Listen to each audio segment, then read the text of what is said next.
Menga qara, ko'zingga qarab yursang bo'lmaydimi? Urib yuboraydingmi? Men bor uzr. Bitta inson uyini qidirayotgandim.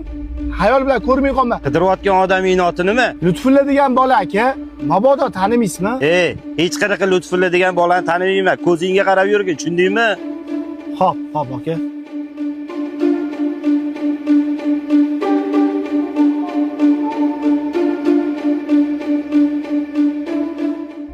Assalomu alaykum dada. Va alaykum assalom. Shu desangiz, billa yoshida katta bo'lgan og'aynim bor edi, Lutfulla degan bola. O'zim ishlarim bilan bo'lib, ancha yillardan beri ko'rishmayaptim. Hozir uyga chaqirib borsam, uyini sotib, mana mahallaga ko'chib kelgan deyishdi. Voydan beri qidirib topolmayapman-da. Mabodo tanimaysizmi dadam? Yo'q. Mayli adi, men ishga ketdim. Yaxshi o'tiringlar. Shoshmay tur o'g'lim. Labbi adi. Mana bu yigit tomonani so'rab kelibdi.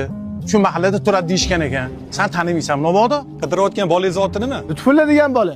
Orqa mahalladagi boshiga ish tushib qolib, yaqinda uyini yarmini sotgan bola bor-ku. O'shanga siqilib, onasi olamdan o'tib qoldi-ku. Kecha mahallada ham gap so'z bo'lyotdi-yu, ikkita bolasi bilan xotini ham tashlab ketibdi deb. Hozir eski mahallasida ham yaqinda onasi olamdan o'tib qoldi deyishdi. Uyni bilasizmi? Bilaman. Yuring aka. Iltimos shuna ko'rsatib boring. Mayli, yuring. Hozir.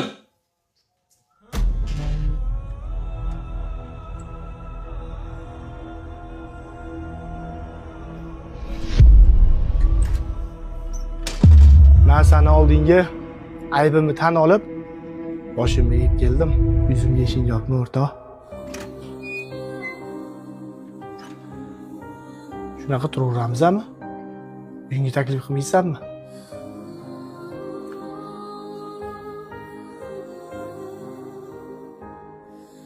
Yoshlikda orzuni ham, niyatni ham birga qildik. Har qanday holatda yoningda bo'laman deb bir-birimizga va'da berdik.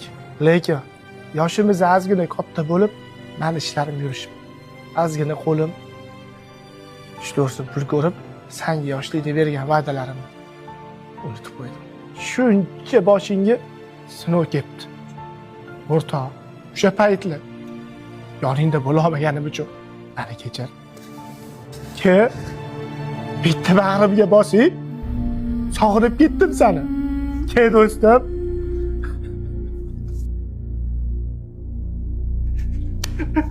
Qatga yo'q ketdi. Men seni sog'inganman, jigar. Sog'inganman. Meni kechir. Ko'zlarim bir ikki pul qo'rqib qo'ydi, jigar. Meni kechir, jigar. Meni kechir.